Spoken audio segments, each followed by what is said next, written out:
Olá, eu sou Roberto Vittoni, repórter e comentarista esportivo, e hoje vamos falar sobre comprometido, né? Falar sobre o que eu espero do São Paulo para o próximo ano, né? Mas, bom, de ontem para hoje, pouco depois de eu gravar o vídeo de ontem, como vocês já sabem, saiu a notícia, né, da morte do Pelé, do rei do futebol. Bom, as pessoas estão resgatando histórias, né, sobre o Pelé. Eu tenho uma história familiar, curiosa, sobre o dia que o Pelé roubou o meu avô. Sim, é exatamente isso. Mas calma que eu vou contar lá no final do vídeo, vai fazer sentido. É maravilhosa. Bom, enfim, infelizmente perdemos o rei. Mas o São Paulo, vai. Já que é o objetivo desse canal falar sobre o São Paulo. E a ideia desse vídeo é fazer uma reflexão sobre o que foi esse ano de 2022 e o que a gente pode esperar para o ano seguinte. Porque eu acho que a gente comete um erro muitas vezes no futebol brasileiro quanto a planejamento e depois resultados frustrados. O São Paulo nesse ano ele chegou à final do Campeonato Paulista, chegou à final da Sul-Americana, chegou à semifinal da Copa do Brasil e terminou em nono, a uma posição da Libertadores no Brasileiro. Final do Campeonato Paulista a gente perdeu depois de 4-0, né, no segundo jogo pro Palmeiras. Acontece, a gente chegou à final, já era o planejamento era chegar até a final, a gente não conseguia garantir o título, porque a gente imaginava também que enfrentaria o Palmeiras. E, então, acabamos perdendo, que triste, né?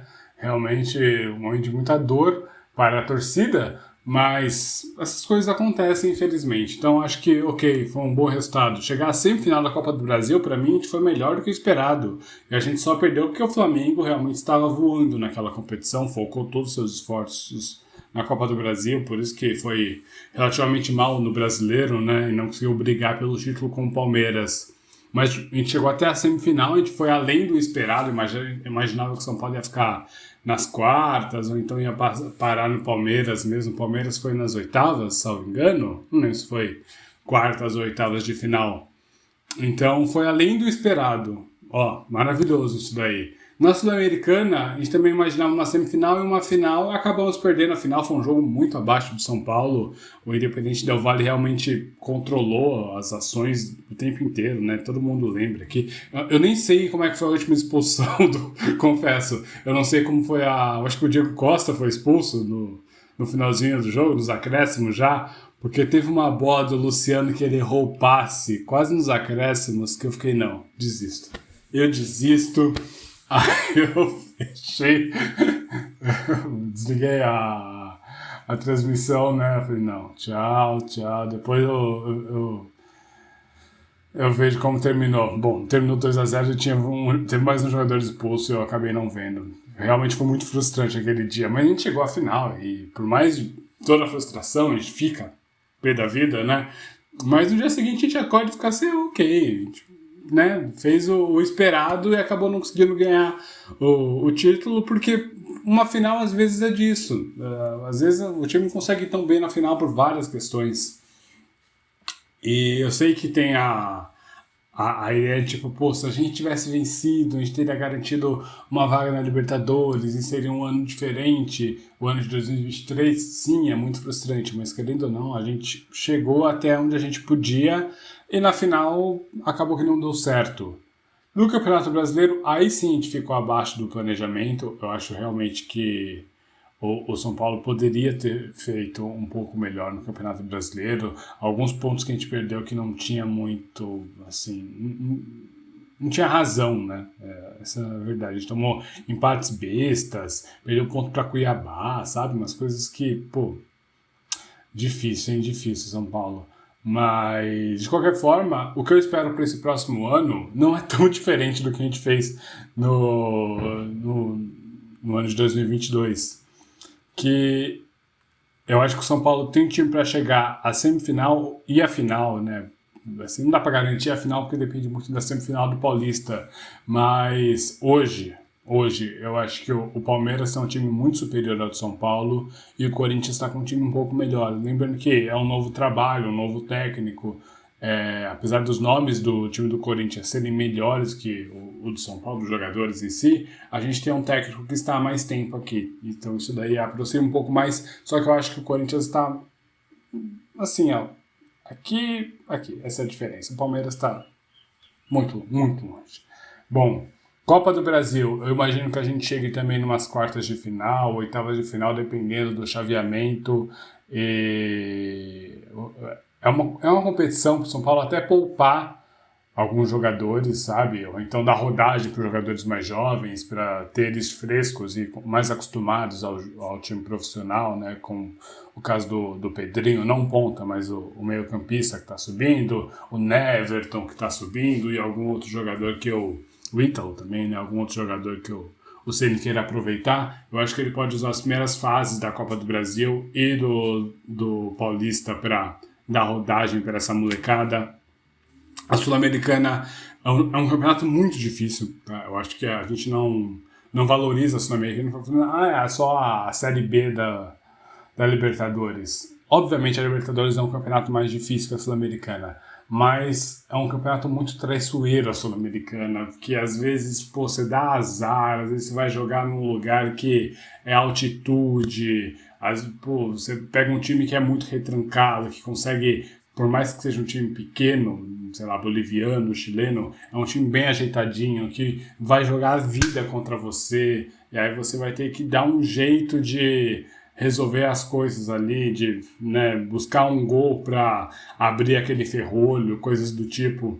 Então é um campeonato que eu acho realmente mais complicado do que a gente tende a falar dele, tá? Então realmente não acho que seja tão fácil assim a Sul-Americana. E o brasileiro, que eu acho que é onde o Ceni deveria focar, mesmo que cheguemos a rodadas mais longes na Sul-Americana, uma semifinal e uma final, o principal foco tem que ser o brasileiro. Sim, o São Paulo tem que se garantir no brasileiro, porque esse ano a coisa vai ser muito complicada. Tem um monte de SAF, tem um monte de equipe que vai se reforçar, e no meio da temporada, se as SAFs não tiverem com bom rendimento, eles vão torrar uma grana atrás de contratação, e aí o segundo turno do campeonato promete ser ainda mais difícil que o primeiro turno. Então, eu acho que a gente tem que focar no brasileiro, realmente garantir uma posição boa. Se conseguir a Libertadores, melhor ainda, mas pelo menos garantir um meio de tabela ali para não passar sufoco depois. Porque no ano que vem a coisa vai ficar ainda pior, tá? Ano que vem a coisa vai ficar ainda mais difícil. E o São Paulo tem que se garantir esse ano e se ajeitar pro ano que vem. Porque, pro ano que vem, que eu digo é 2024, né? Então, tem que se garantir em 2023, terminar no mínimo o meio de tabela. Se conseguir para a Libertadores, melhor ainda. E já começar a preparar, assim, abril já é para estar pensando em 2024. Porque serão 2 anos de SAF. E aí os times vão realmente se estruturar. Porque eles agora estão fazendo as primeiras contratações para fazer uma base. Né? Isso daí a gente já viu no City, a gente já viu no Chelsea, a gente já viu todos, sabe, o futebol europeu tem vários exemplos assim, o futebol americano tem alguns exemplos assim também. Então eles vão fazer uma base, vão trazer alguns jogadores para, tipo, ok, essa vai ser a nossa ideia de jogo, vamos formar essa ideia de jogo. A partir disso, eles vão fazer novas contratações, aí sim de nomes para elevar o patamar do time. E então 2024 vai ser ainda mais difícil e vai ficar cada vez mais difícil. Por isso que o São Paulo tem que estar sempre muito ligado para não cair de divisão e para não ter que virar SAF. Eu realmente não quero que o São Paulo vire SAF. Eu acho que o São Paulo tem todo o potencial para fazer o que o Flamengo e que o Palmeiras fazem hoje. São times que ganham muito dinheiro e não dependem de rendas externas. Eu sei que o Palmeiras teve né, a Crefisa, muita gente que bancou esse projeto que hoje está dando certo. Mas o Flamengo, por exemplo, pagou todas as suas dívidas e começou a gerar renda, e a partir disso fatura 1 bilhão por mês, então é muito, por mês não, por ano, então é muita grana para um time brasileiro, e ele não depende mais de tanto de patrocinadores e coisa assim, ou melhor, não depende mais de venda de jogadores, é isso, patrocinador não, parte do faturamento é desses patrocinadores, mas não depende mais de venda de jogadores, o que permite a eles escolher quem é que eles vão vender.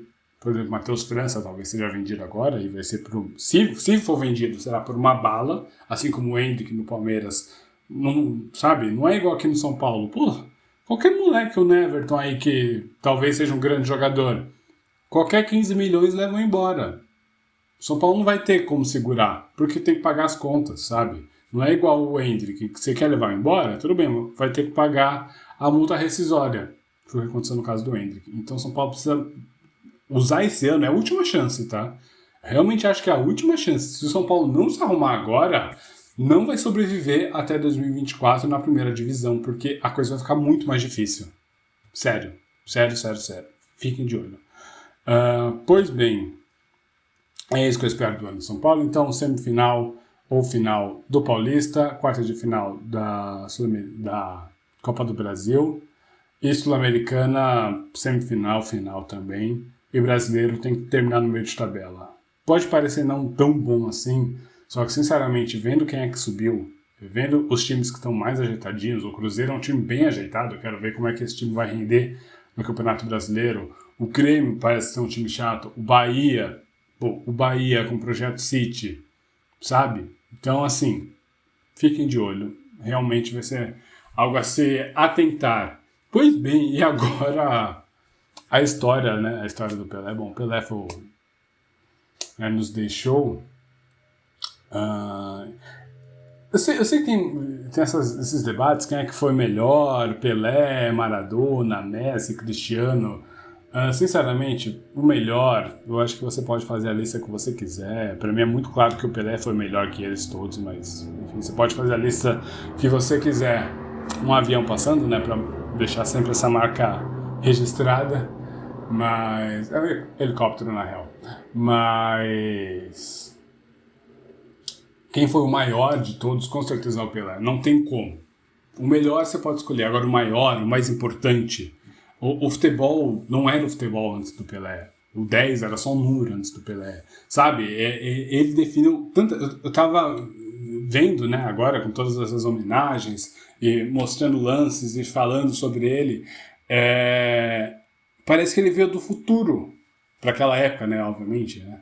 É como se, sei lá, botasse um jogador de hoje numa cápsula do tempo e mandasse pro passado, porque ele fazia o que os caras de hoje fazem.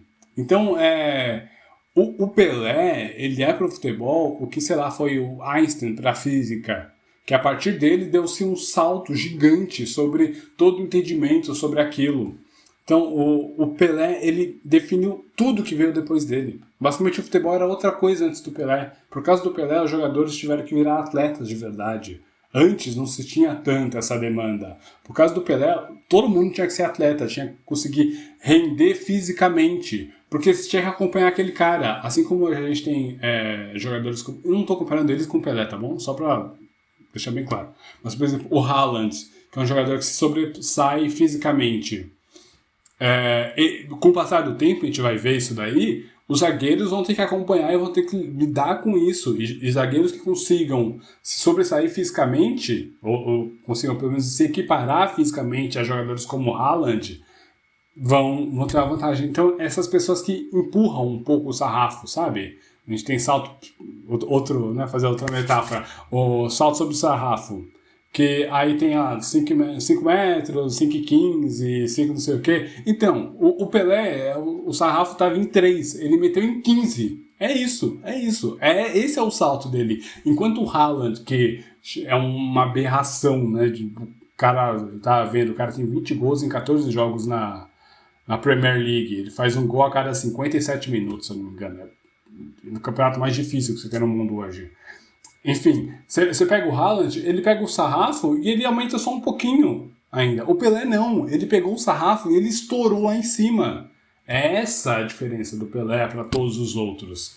E é isso que nenhum deles conseguiu fazer, não acho que alguém conseguirá fazer Porque o que ele fez pelo futebol, o que ele fez pelo esporte de modo geral, o que ele fez pelo Brasil, né? Então a gente tem que, sabe, você brasileiro tem que agradecer muito, porque se o seu país é respeitado, se hoje, quando um brasileiro está fora e diz que é brasileiro, as pessoas dão um sorriso, muito se deve por causa do Pelé, tá bom?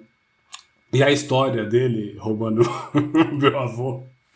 Meu avô ele tinha algumas farmácias na região de Pinheiros, né? Há muito tempo, quando o Pelé era jogador ainda, muito tempo atrás, né? E tinham algumas chacretes que moravam por aquela região e era comum, né? Celebridades, enfim.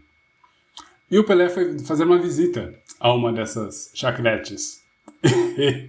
Tava lá, né? Dada manhã, tipo 6 horas da manhã, meu avô já com a farmácia aberta. Entra o Pelé. Aí ele pega, tipo, um sabonete, uma escova de dente e falou, tipo, valeu, amigão. Foi embora.